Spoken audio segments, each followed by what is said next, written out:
Hello friends, welcome back to my channel. Friends, गृहस्थ जीवन में किसी न किसी चीज का अभाव बना ही रहता है। मनुष्य के पास जिस चीज की कमी होती है उस चीज को वह कामना करता रहता है।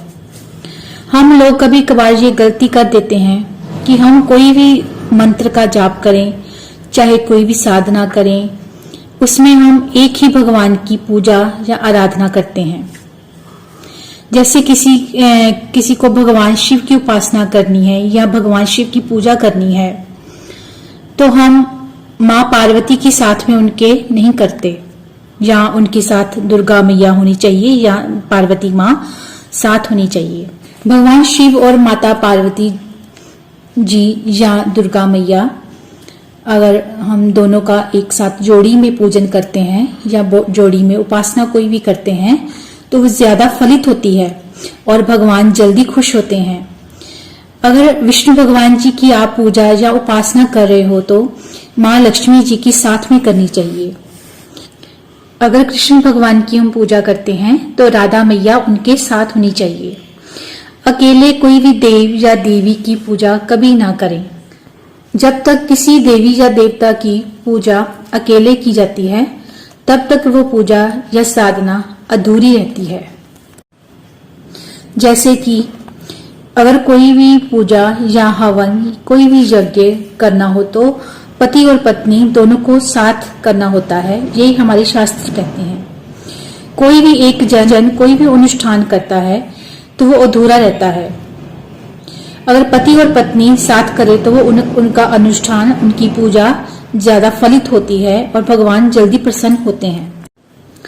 आज का हमारा टॉपिक इसी विषय पर है। हम सब भगवान नारायण जी और लक्ष्मी जी का पूजन जब करते हैं, कभी हम लक्ष्मी जी का अकेले का करते हैं, कभी नारायण जी का अकेले करते हैं। जब हम लक्ष्मी मैया का कोई भी पूजन करते हैं, चाहे लक्ष्मी पूजन करते हैं, लक्ष्मी माता की साधना करते हैं, तो हमें उनको कभी भी अकेली पूजा नहीं करनी चाहिए। उनके पति के साथ ही उनकी पूजा करनी चाहिए। तो भगवान लक्ष्मी जी और नारायण जी दोनों का एक साथ पूजन किया जाए तो भगवान की विशेष कृपा और लक्ष्मी माँ की विशेष कृपा प्राप्त होती है।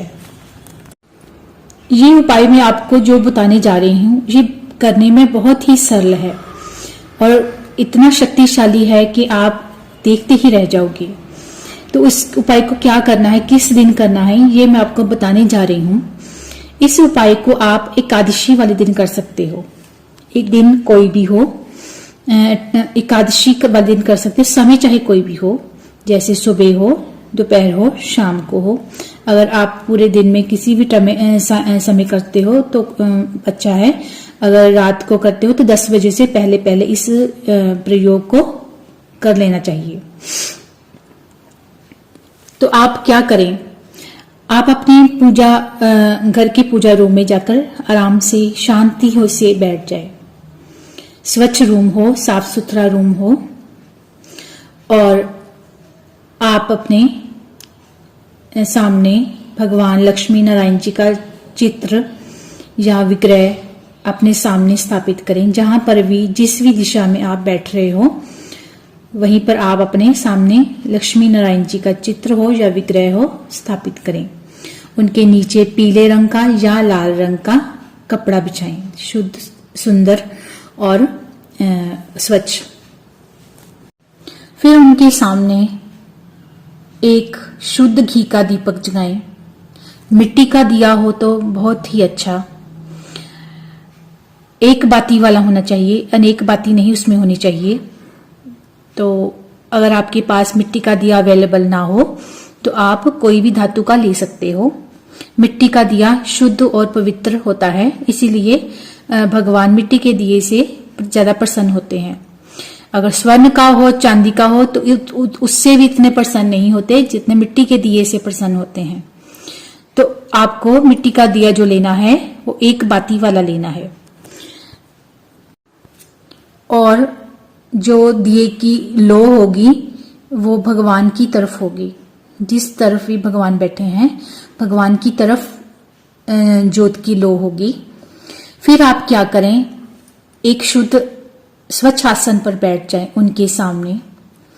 सामने बैठने के बाद आप 10 मिनट प्राणायाम करें। अगर आप प्राणायाम नहीं जानते हो, नहीं कर सकते हो, तो आप शांति से 10 मिनट के लिए बैठ जाएं। फिर ये जो मैं मुद्रा आपको दिखा रही हूं स्क्रीन पर, इस मुद्रा को आप लगाकर बैठ जाएं। ये लक्ष्मी मुद्रा होती है। इससे लक्ष्मी माँ की बहुत विशेष कृपा मिलती है। इस मुद्रा को आप लगाकर बैठ जाएं। आपको कोई माला नहीं करनी है। ये जो मंत्र मैं आपको बताने जा रही हूं, इसकी आपको कोई माला नहीं करनी है, क्योंकि ये मुद्रा जब आपने की होगी तो आप माला कोई भी पकड़ नहीं सकते। तो आप इस मुद्रा को लगाकर बैठ जाएं और भगवान का ध्यान करें। फिर मैं ये जो मंत्र आपको बताने जा रही हूं, इस मंत्र को आपने जाप करना है। मंत्र ये है, ओम ऐं श्रीं क्लीं लक्ष्मी नारायणाय नमो नमः। ओम ऐं श्रीं क्लीं लक्ष्मी नारायणाय नमो नमः। ये बहुत ही छोटा सा मंत्र है। आप इस मंत्र का जाप 500 बार करें। 500 बार आपने इस मंत्र का जाप करना है। अगर आपको काउंटिंग नहीं हो रही है, आज आपको पता नहीं लग रहा है, तो कोई बात नहीं, आप 10 या 15 मिनट आराम से इस मुद्रा को लगाकर बैठ जाएं और आराम से इस मंत्र का 10-15 मिनट जाप करेंगे, क्योंकि ये छोटा सा मंत्र है। 10-15 मिनट 20 मिनट में आराम से हो जाएगा, अगर काउंटिंग आपके पास नहीं हो रही है तो बड़े ही शुद्ध भाव से विश्वास के साथ इस मंत्र का जाप करें। तो उसके बाद आपको क्या करना है, आपको किसी को भी भोजन का दान देना है। यहाँ पके हुए भोजन का आप घर पर किसी को करवा सकते हो, या आप ब्राह्मण वगैरह किसी को घर पर भी जाके दे सकते हो। अगर ऐसी सुविधा आपके पास ना हो तो आप सूखा भोजन जो होता है उसका हाथ लगाकर उसके ऊपर दक्षिणा रखकर आप किसी भी देव स्थान पर जाकर दे सकते हो। फिर आप जब भी कभी भी किसी भी आप जरूरी काम के लिए घर से जा रहे हो तो आप क्या करें, भगवान लक्ष्मी नारायण जी के सामने जाएं और यही वाली मुद्रा आपको लगाकर उनके सामने बैठना है और 3 बार, ओनली 3 बार इस मंत्र का आपने जाप करना है। फिर आपकी जो भी इच्छा होगी, जिस काम के लिए भी आप घर से जाना चाहते हैं, वो भगवान के सामने आप प्रकट करें, भगवान को बताएं।